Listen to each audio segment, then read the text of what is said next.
নমস্কার। আজ একটু অক্ষয় তৃতীয়া তিথি সম্পর্কে জানি। এই অক্ষয় তৃতীয়া তিথি কেন এত গুরুত্বপূর্ণ এবং এই অক্ষয় তৃতীয়া আমাদের কেন পালন করা উচিত? হিন্দু এবং জৈন ধর্মাবলম্বীদের মতে এই অক্ষয় তৃতীয়া বিশেষ শুভ একটি তিথি। এই তিথির শুভক্ষণে আমরা যদি শুভ কোনো কাজ করতে পারি তাহলে সেটা আমাদের জন্য ভীষণই ফলদায়ক হয়ে থাকে। বৈদিক জ্যোতিষ মতে বিশ্বাস করা হয় যে যদি এই তিথির দিন শুভ কোনো কাজ যেমন বিবাহ, অন্নপ্রাশন, গৃহপ্রবেশ অথবা যারা নতুন ব্যবসা শুরু করতে চাইছেন, যদি এই শুভ তিথির শুভক্ষণে আপনারা এই ব্যবসা বা এই কাজগুলো করতে পারেন তাহলে তার ফল চিরস্থায়ী হয়। কারণ এই অক্ষয় শব্দের অর্থ হলো ক্ষয় না হওয়া বা যা অনন্ত। এই অক্ষয় তৃতীয়ার দিন অবশ্যই মা লক্ষ্মী এবং গণেশজির পূজা করা বাঞ্ছনীয়।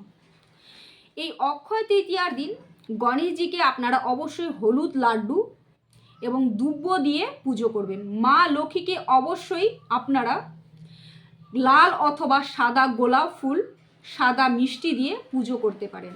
এই অক্ষয় তৃতীয়ার দিন হলুদ কোনো পোশাক পরিধান করা, হলুদ মিষ্টি, ডাল, কলা দান করা অত্যন্ত শুভ।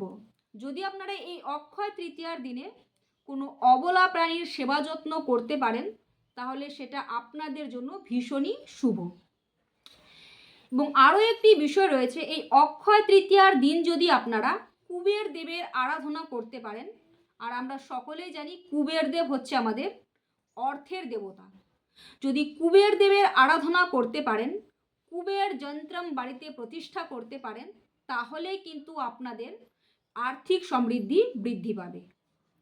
এই কুবের দেবের আরাধনার সাথে সাথে অবশ্যই মা লক্ষ্মীর আরাধনা করা অত্যন্ত আবশ্যক।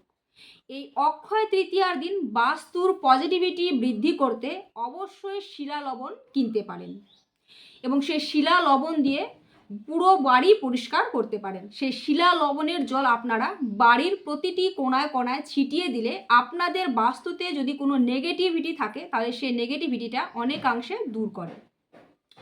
আজ এই পর্যন্তই। ভিডিওটি ভালো লাগলে অবশ্যই একটি লাইক করে দেবেন। সকলে খুব ভালো থাকুন, সুস্থ থাকুন। জয় শ্রীকৃষ্ণ।